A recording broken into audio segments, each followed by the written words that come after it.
स्वागत है आप सभी का। आप देख रहे हैं गुड लक टुडे। मैं आपके साथ अदिति और मेरे साथ स्टूडियो में मौजूद है पंडित शैलेंद्र पांडे जी। पंडित जी बहुत बहुत स्वागत है आपका। नमस्कार। आज हम पंडित जी से समझेंगे कि परलोक किसे कहते हैं। कहते हैं कि दूसरी दुनिया है और मरने के बाद लोग परलोक सिधार जाते हैं। इसका क्या अर्थ होता है, इस सब के ऊपर और जानकारी लेनी है आज पंडित जी से। लेकिन पहले जानेंगे आज का गुड लक मंत्र।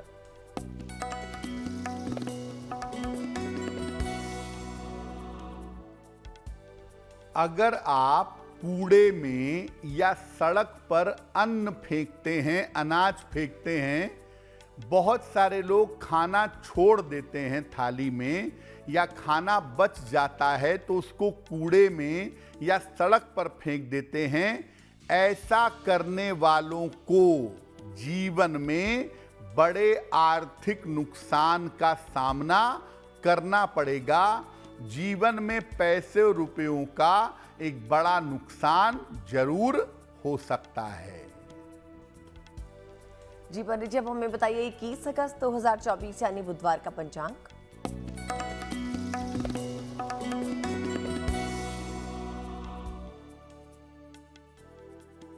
दिनांक 21 अगस्त 2024 दिन बुधवार। तिथि है भाद्रपद कृष्ण पक्ष की द्वितीया तिथि, शाम के 5:06 तक। नक्षत्र है पूर्वा भाद्रपद नक्षत्र। चंद्रमा कुंभ राशि में संचरण कर रहे हैं शाम के 7:12 तक। राहु काल का समय दोपहर 12 बजे से 1:30 तक। उत्तर दिशा की तरफ यात्रा करने की मनाही है, लेकिन अगर यात्रा करना जरूरी है, मजबूरी है, तो जरा सी हरी सौंफ खाकर और भगवान का स्मरण करके यात्रा करेंगे तो मुश्किल से बचे रहेंगे। तो आज हमारा गुड लक टुडे का विषय है परलोक, यानी कि कोई दूसरा लोक, जिसके बारे में हम अक्सर कई कहानियां सुनते हैं। लोगों को कहते सुनते हैं कि अगर किसी की मृत्यु हो गई तो वो परलोक सिधार गया। इससे जुड़े क्या मिथ्स हैं, इसके बारे में क्या क्या बातें कही जाती हैं, आज हम पंडित जी से समझने वाले हैं। तो बताइए पंडित जी, इस बात से पर्दा उठाइए कि क्या परलोक वाकई में है? बिल्कुल। इस दुनिया के अलावा कोई और दुनिया भी है, इस दुनिया के अलावा कोई और लोक भी है, ऐसा लोग मानते हैं और ऐसा एक्सपीरियंस भी है लोगों का। नियर डेथ एक्सपीरियंस NDE एक विशेष स्थिति है जिसमें लोगों को दूसरे लोकों का अनुभव हुआ है। क्या है पूरा मामला? देखिए, हम जिस जगत में रहते हैं उसे भौतिक जगत कहा जाता है, फिजिकल वर्ल्ड कहा जाता है। लेकिन ये भौतिक जगत वास्तविक नहीं है, ये ईश्वर की कल्पना है, सापेक्षिक रूप से सत्य है। हमारे अपेक्षा में, हमारे सापेक्ष ये सत्य है और ईश्वर के सापेक्ष ये कल्पना है, यानी आपेक्षिक रूप से ये सत्य है। ईश्वर की कल्पना के कई केंद्र हैं, कई जगत हैं, और ये तमाम लोक, जो और सारे लोक हैं, ये हमारे मन और आत्मा के साथ जुड़े हुए हैं। हम कहते हैं ना, स्वर्ग लोक है, नरक लोक है, पाताल लोक में सर्प रहते हैं, बहुत सारे लोकों की हम बात करते हैं। ये सारे लोक हमारे मन और आत्मा से कनेक्टेड हैं और ईश्वर की कल्पना के रूप में जुड़े हुए हैं।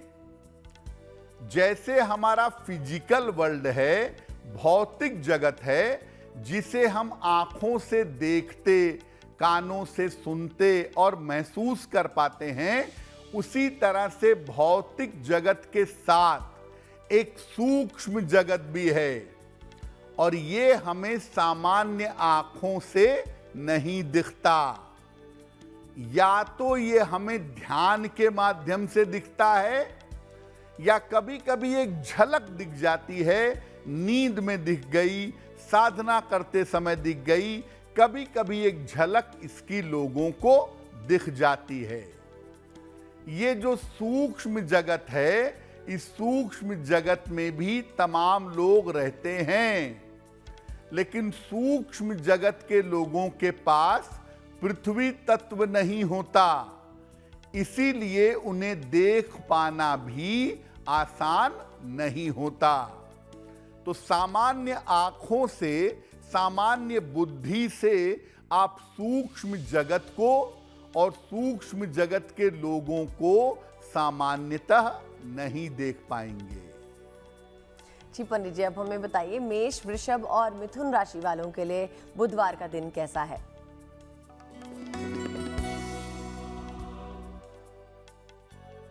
मेष राशि, स्वास्थ्य आपका अच्छा बना रहेगा, परिवार में काफी व्यस्त रहेंगे, धन के मामलों में आपको लाभ होगा।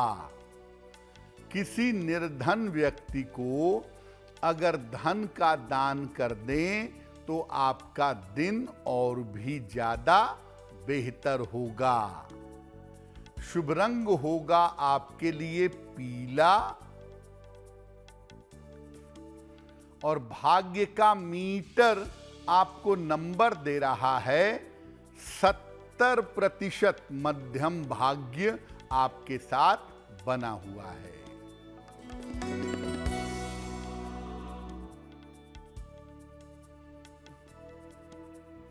वृषभ राशि, संपत्ति क्रय करने के योग बन रहे हैं, दौड़ भाग आपकी बढ़ी रहेगी, स्वास्थ्य आपका अच्छा बना रहेगा। खाने पीने की वस्तु का अगर दान कर दें तो आपका दिन और भी ज्यादा बेहतर होगा। शुभ रंग होगा आसमानी, और भाग्य का मीटर आपको नंबर दे रहा है 80%। बहुत अच्छा भाग्य आपके साथ बना हुआ है।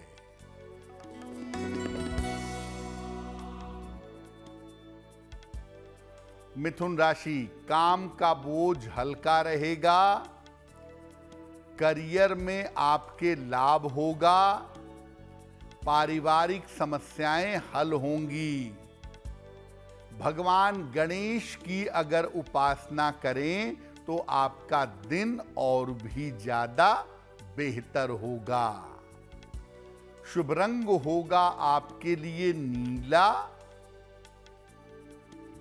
और भाग्य का मीटर आपको नंबर दे रहा है 75%। उत्तम भाग्य आपके साथ बना हुआ है। तो पंडित जी, आपने हमें बताया कि परलोक क्या है, लेकिन ये बताइए कि जो दूसरा लोक है इसमें आदमी जाता क्यों है, वहां पर किस तरीके से रहता होगा? जो सूक्ष्म जगत है, या जिसे आप परलोक कहते हैं, दूसरा लोक कहते हैं, वहां पर आदमी जाता क्यों है और किस तरीके से रहता है? देखिए, सूक्ष्म जगत में आम तौर पर उन्नत आत्माएं जाती हैं। जो पवित्र आत्माएं हैं, पवित्र चेतनाएं हैं, वो सूक्ष्म जगत में जाती हैं और वहां पर अपने संस्कार भोग करके मुक्त हो जाती हैं। अगर उनके कर्म अच्छे हुए तो आत्माओं की यात्रा और ज्यादा होती है, मन के साथ जुड़ करके यह आत्माएं आगे जाती हैं।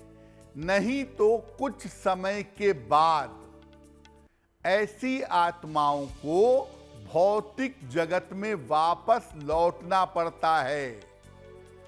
यानी आपने थोड़े से शुभ कर्म किए, थोड़े से अशुभ किए, तो शुभ कर्म के परिणाम आपको सूक्ष्म जगत में मिलेंगे, आप वहां रहेंगे, बाद में वापस आ जाएंगे धरती पर दोबारा जन्म लेकर नए कर्म करने के लिए। और अगर बहुत ही उच्च कोटि के कर्म हैं आपके, तो सूक्ष्म जगत से ऊपर के जो लोक हैं, ऊपर के जो जगत हैं, उस जगत में आप जा सकेंगे। पंडित जी ये बताइए कि जब आदमी की मृत्यु हो जाती है तो उसके बाद वो जाता क्या है, उसके साथ होता क्या है? बहुत जटिल और बड़ा कठिन प्रश्न है कि मृत्यु के बाद क्या होता है। महामहोपाध्याय पंडित गोपीनाथ कविराज ने एक मृत्यु विज्ञान पर पुस्तक लिखी है, बड़ी अद्भुत पुस्तक है। वो बहुत हद तक इशारा करती है कि मृत्यु के बाद क्या होता है। और कठोपनिषद यम और नचिकेता का संवाद है, उसमें भी आपको ये मिल जाएगा। लेकिन आपको समझना होगा अपने ज्ञान से। मोटे तौर पे क्या होता है वो हम आपको बता देते हैं। व्यक्ति के कर्म फल भोगने के लिए नए शरीर का इंतजार किया जाता है। आपकी आत्मा मन के साथ अलग हो जाती है, मन और आत्मा एक साथ रहते हैं, और जिस तरह के कर्म आपने किए हैं उसका फल भोगने के लिए एक नया शरीर बनता है, उसका इंतजार होता है। तब तक आत्मा निष्क्रिय रहती है, तब तक आत्मा और मन इम्यून रहते हैं।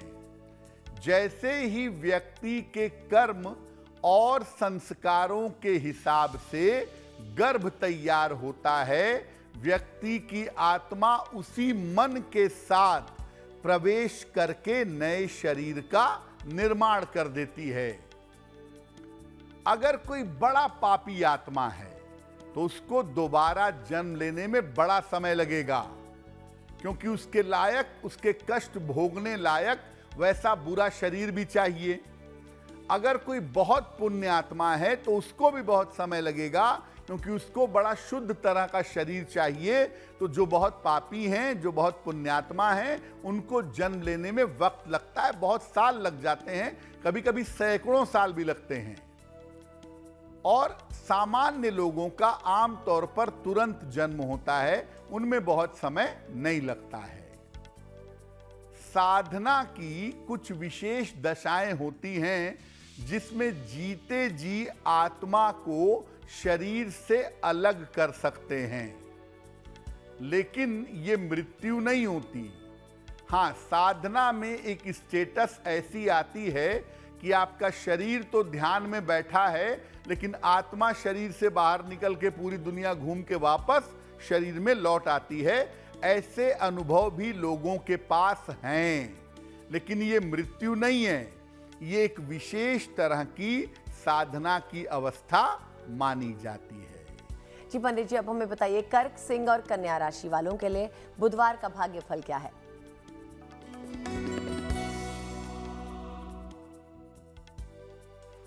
कर्क राशि, स्वास्थ्य का ध्यान रखें, वाहन सावधानी से चलाएंगे और छोटी छोटी बातों पर परेशान ना हों।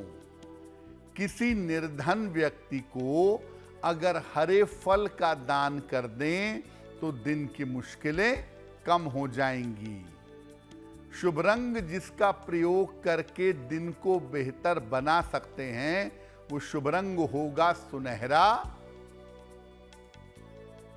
और भाग्य का मीटर आपको नंबर दे रहा है 60%। मेहनत ज्यादा होगी, भाग्य थोड़ा कम रहेगा।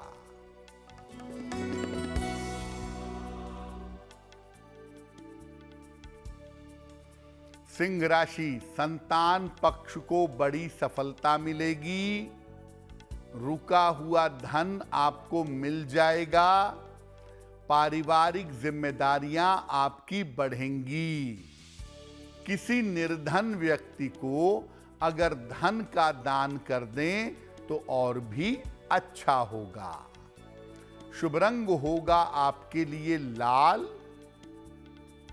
और भाग्य का मीटर आपको नंबर दे रहा है 70%। मध्यम भाग्य आपके साथ बना हुआ है।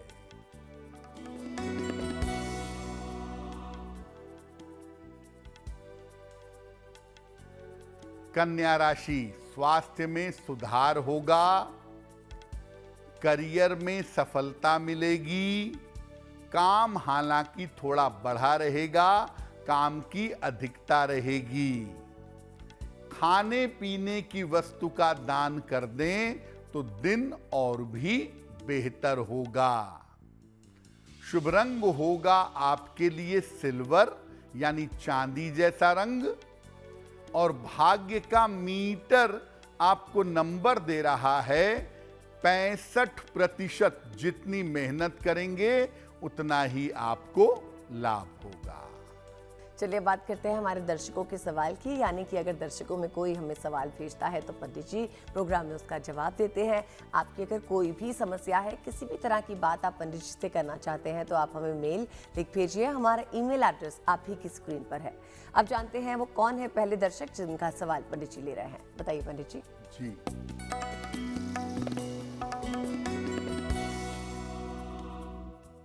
आज का पहला प्रश्न हमें अनीता जी ने लिखा है और अनीता जी हमें दिल्ली से मेल लिखती हैं। इनकी जन्म की तारीख है 17 सितंबर 1982, 1982। जन्म का समय सुबह के 11 बजे और जन्म का स्थान है दिल्ली। ये पूछ रही हैं कि मेरा वैवाहिक जीवन पिछले कुछ समय से अच्छा नहीं चल रहा है, तो मुझे क्या उपाय करना चाहिए जिससे मेरा वैवाहिक जीवन बेहतर हो सके, और ऐसा तो नहीं कि आगे चल करके कोई सेपरेशन वगैरह हो जाएगा। अनीता जी, आपकी कुंडली के हिसाब से सेपरेशन होने की कोई संभावना नहीं है। आपकी कुंडली के हिसाब से जो आपके वैवाहिक जीवन में दिक्कतें हैं, उनके लिए आप जनवरी 2025 तक अभी शांति बनाए रखिएगा। जनवरी 25 के बाद से स्थितियां बेहतर होती हुई दिखाई दे रही हैं, और अभी अगर आप शांति और धैर्य से काम लेंगी तो आने वाले समय में आपका वैवाहिक जीवन बेहतर होगा। फिलहाल आप एक ओपल बनवा के पहन लें। लगभग 12 से 14 रत्ती का ओपल चांदी की अंगूठी में, दाहिने हाथ की तर्जनी उंगली में, शुक्रवार की शाम को एक ओपल पहने। रोज सुबह और रोज शाम 108 बार अगर नमः शिवाय का जप करें तो आपके लिए बहुत अच्छा होगा। चलिए बढ़ते हैं अपने दूसरे दर्शक के सवाल की तरफ। समझते हैं कि इन्होंने पंडित जी को क्या लिखा और पंडित जी इनके लिए क्या कहना चाह रहे हैं। बताइए पंडित जी। जी,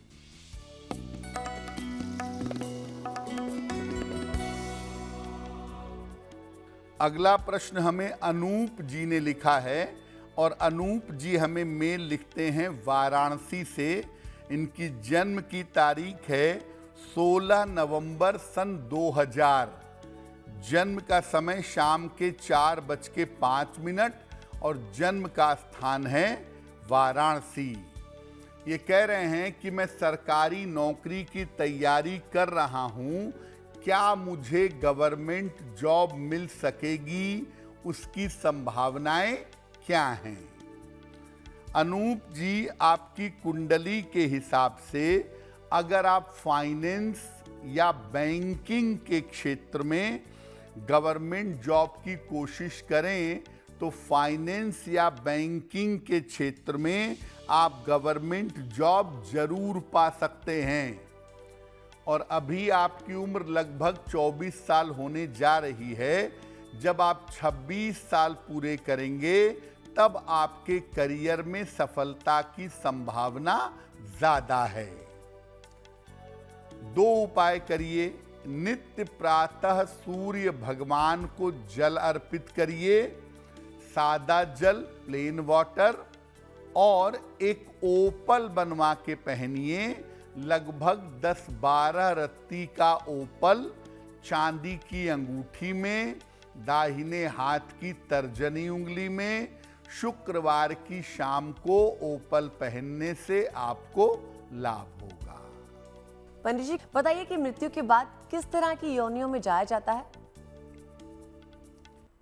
जैसा अदिति ने कहा कि आत्मा का जो सफर है, आत्मा का जो विकास है, वो शास्त्रों के हिसाब से 84 लाख योनियों से गुजरने के बाद इंसान बनती है। आत्मा मानव शरीर में आती है। लेकिन मृत्यु के बाद क्या यह जरूरी है कि आप अगले बार भी आदमी ही बनेंगे या पशु पक्षी बनेंगे? क्या होता है इसके बाद? देखिए, जीवन काल में जो कामना हमेशा बनी रहती है, उसी अनुसार व्यक्ति का जन्म होता है। अगले जन्म में वैसा ही शरीर मिलता है। एक राजा थे भरत, जीवन भर वैराग्य में रहे, लेकिन मरने के कुछ दिनों पहले उन्हें एक हिरण से प्रेम हो गया। और जब मरने लगे तो उनके मन में यह भावना रह गई कि मैं तो नहीं रहूंगा, इस हिरण की देखभाल कौन करेगा? तो मन में चूंकि हिरण का भाव था, बहुत ज्यादा प्रबल हो गया, तो अगला जन्म उनको हिरण का मिला। पूरा एक जन्म उनको हिरण का बिताना पड़ा और फिर वो मुक्ति के मार्ग पर जा पाए।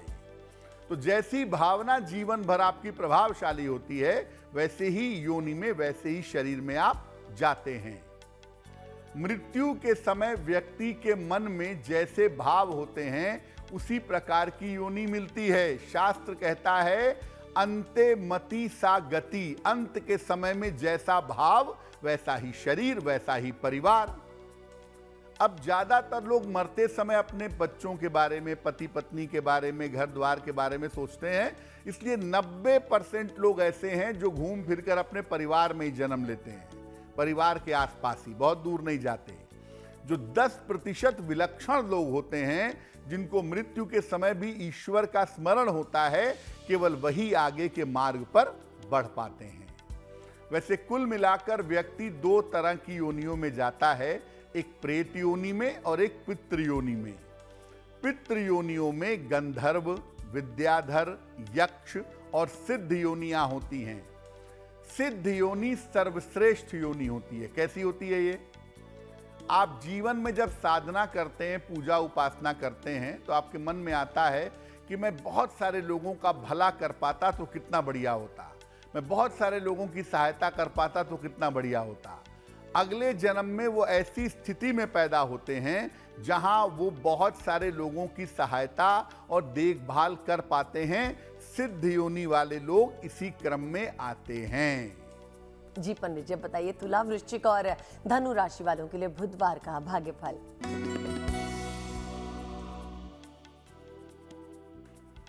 तुला राशि, रुका हुआ धन आपको प्राप्त होगा। पुराने विवाद आपके हल होंगे। कारोबार में सुधार होगा। किसी निर्धन व्यक्ति को अगर धन का दान कर दें तो दिन और भी अच्छा होगा।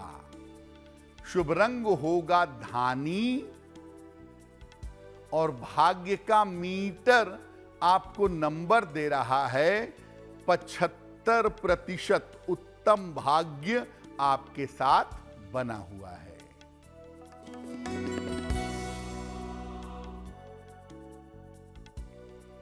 वृश्चिक राशि, परिवार में विवादों से बचाव करें। खान पान का ध्यान रखें। जल्दबाजी में कोई निर्णय न लें।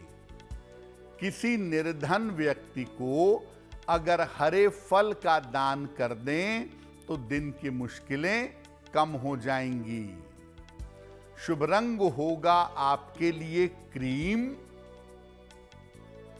और भाग्य का मीटर आपको नंबर दे रहा है 60%। मेहनत ज्यादा होगी, भाग्य थोड़ा कम रहेगा।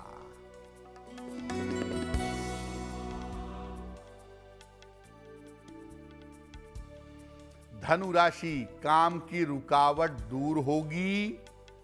छोटी यात्रा के योग बन रहे हैं। मान सम्मान आपको मिलेगा। खाने पीने की वस्तु का दान कर दें तो दिन और भी ज्यादा बेहतर होगा।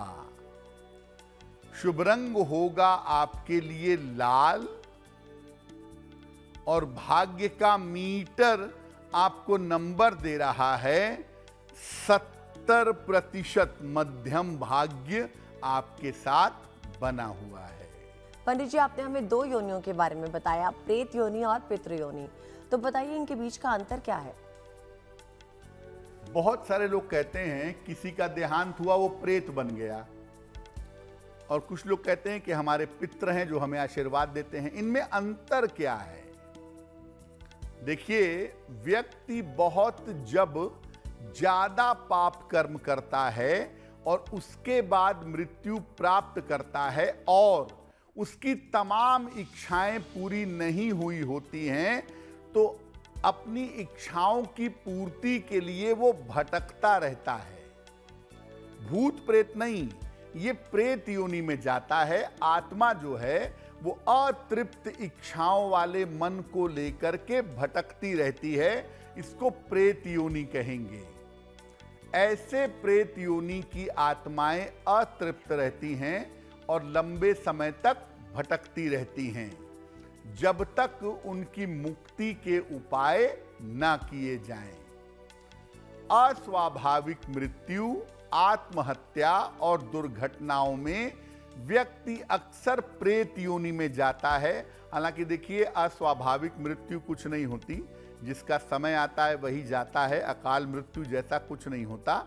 लेकिन ऐसा लोगों का मानना है कि जिसकी सडन डेथ होती है, ऐसे लोग प्रेत योनि में जाते हैं और लंबे समय तक मुक्त नहीं हो पाते हैं। किसी शुभ कार्य के व्यक्ति की मृत्यु के बाद भी जब उसका जन्म लंबे समय तक नहीं हो पाता, उस लायक शरीर नहीं मिल पाता किसी अच्छे आदमी का, अच्छे इंसान का, तो ऐसी आत्माएं लोगों के लिए शुभ करती हैं, ऐसी आत्माएं लोगों के शुभ मार्ग पर ले जाने का प्रयास करती हैं और सन्मार्ग दिखाती हैं। इन्हें पितृ कहा जाता है। जो आप पितृपक्ष में पूजा करते हैं, दरअसल आप पितरों के लिए भी पूजा करते हैं ताकि उनका आशीर्वाद मिले, और अपने परिवार में अगर कोई प्रेत योनि में गया है तो उसके मुक्त होने के उपाय भी किए जाते हैं। आपके ऊपर आपके पितरों की कृपा है, ये एक सुरक्षा है, और पितरों की कृपा अगर आपके ऊपर है तो हर मुश्किल से, हर कठिनाई से आपके पितृ आपको बचा लेंगे। जी पंडित जी, अब बताइए, मकर, कुंभ और मीन राशि वालों के लिए आने वाले दिन का भाग्यफल कैसा रहने वाला है?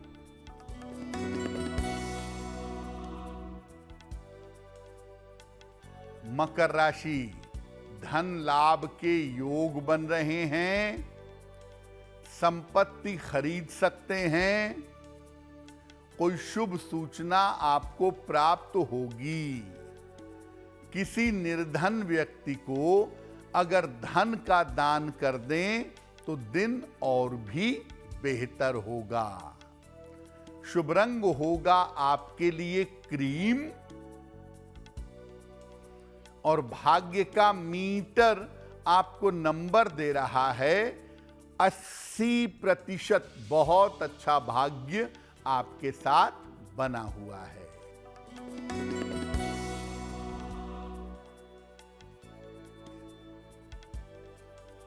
कुंभ राशि, करियर में सफलता मिलेगी, धन का लाभ होता दिखाई दे रहा है, रिश्तों की समस्या हल होगी। शुभ रंग होगा आपके लिए फिरोजी, और भाग्य का मीटर आपको नंबर दे रहा है 90%। सबसे ज्यादा भाग्य आपके साथ बना हुआ है।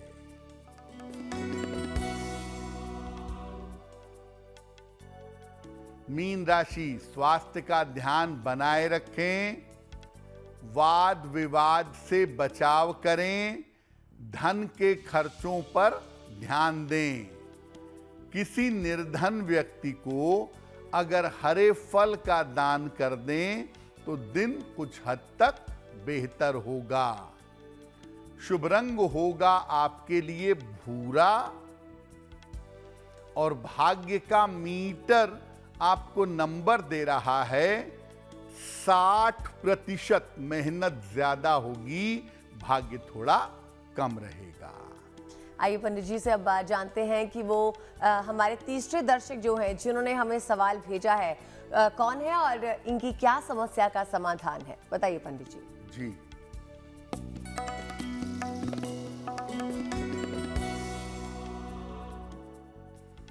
अगला प्रश्न हमें अनिमेश जी ने लिखा है। अनिमेश जी हमें कोलकाता से मेल लिखते हैं।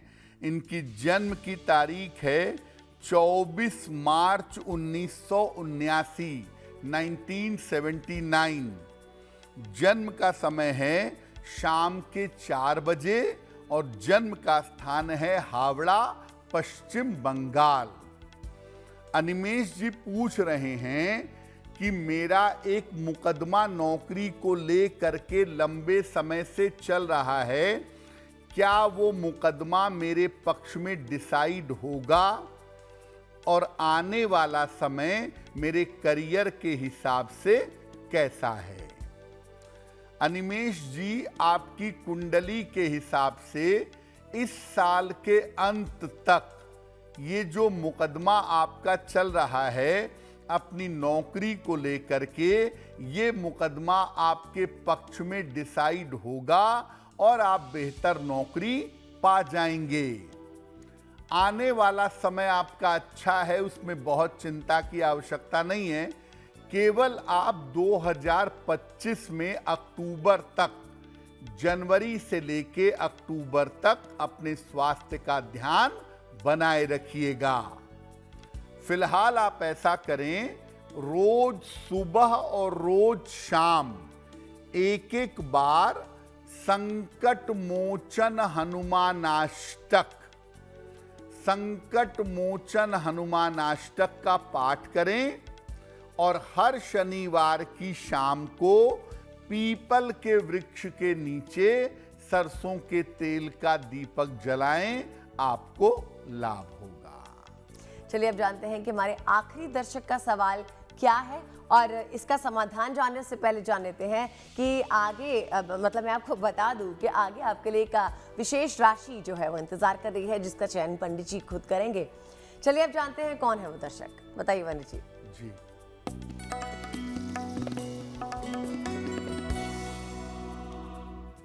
आज का अंतिम प्रश्न इंद्रावती जी ने हमें लिखा है और इंद्रावती जी हमें बिहार से मेल लिखती हैं। अपने पुत्र के बारे में जानना चाहती हैं। पुत्र की जन्म की तारीख है 4 जुलाई 1989, 1989।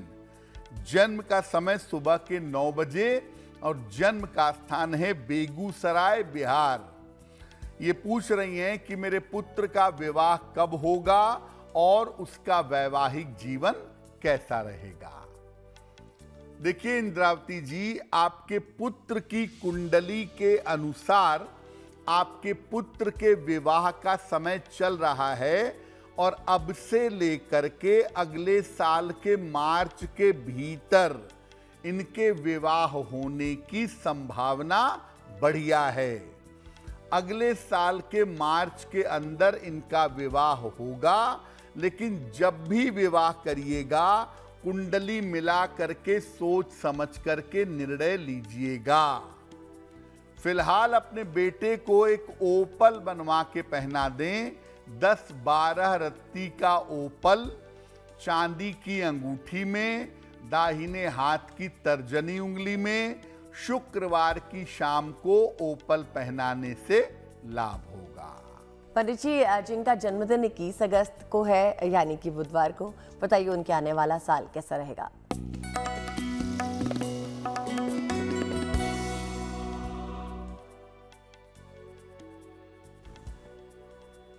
जिन लोगों का जन्मदिन 21 अगस्त को है उन्हें हम सबकी तरफ से जन्मदिन की हार्दिक शुभकामनाएं।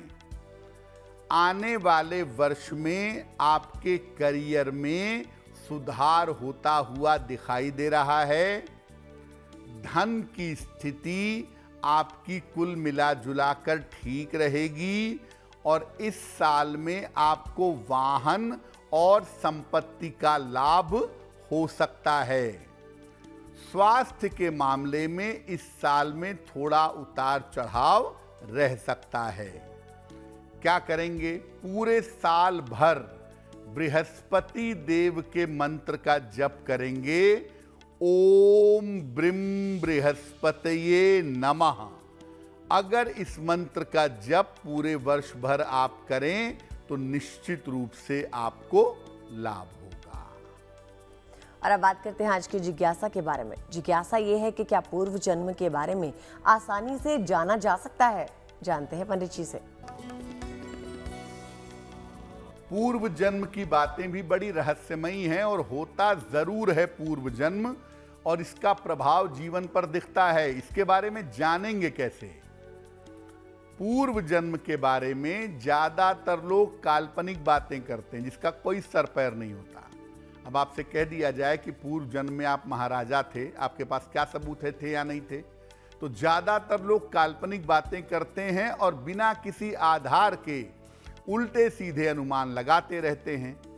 पर आध्यात्म की दुनिया में पूर्व जन्म के बारे में ठीक ठीक जाना जा सकता है। इसके लिए गहरे ध्यान और ईश्वर की कृपा की आवश्यकता होती है। गहरे ध्यान में जाने से और ईश्वर की कृपा होने से आप बड़ी आसानी से अपने पूर्व जन्म के बारे में जान सकते हैं। पंडित जी, अब हमें बताइए 21 अगस्त का शुभ पहर कौन सा है? दिनांक 21 अगस्त बुधवार का शुभ पहर। शुभ पहर का समय है शाम को 7:30 से रात के 9 बजे के बीच में। इस समय में भगवान गणेश की कपूर से आरती करिएगा। संतान संबंधी तमाम समस्याएं आपकी हल होंगी। लेकिन करेंगे शुभ पहर में ही। समय फिर से नोट करें, 21 अगस्त बुधवार शाम को 7:30 से रात के 9 बजे के बीच में। जैसा कि हमने आपको कहा था कि आगे पंडित जी आपको एक राशि के बारे में बताएंगे, जानेंगे कि उस खास राशि का आने वाला साल कैसा रहेगा, उसके गुण अवगुण। समझ लेते हैं कि आज कौन सी गुड लक राशि के बारे में बात कर रहे हैं पंडित जी।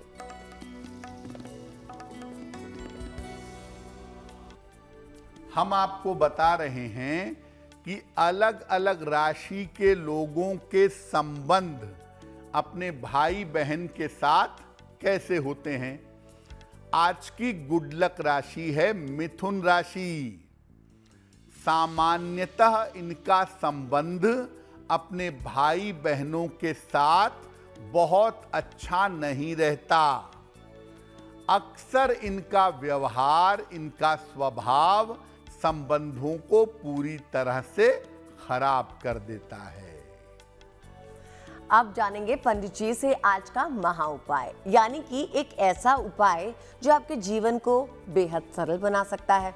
तो समझते हैं कि क्या है वो उपाय जिससे आपका जीवन आसान हो सकता है। बताइए पंडित जी। जी,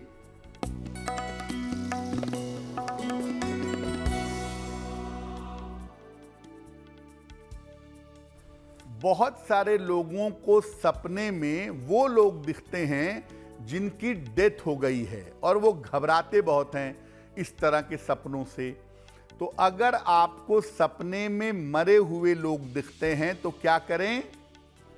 साफ सुथरे पलंग पर, साफ स्थान पर सोने का प्रयास करिए और सोने के पहले कोई ना कोई भगवान का मंत्र जरूर पढ़िए। नमः शिवाय पढ़िए, कृष्ण कृष्ण पढ़िए, या सबसे बढ़िया है हनुमान चालीसा पढ़िए।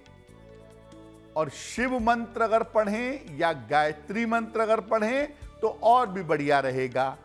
ये आप सोने के पहले लेटे लेटे पढ़ते जाइए और पढ़ते पढ़ते सो जाइए तो आपके लिए बहुत बेहतर होगा।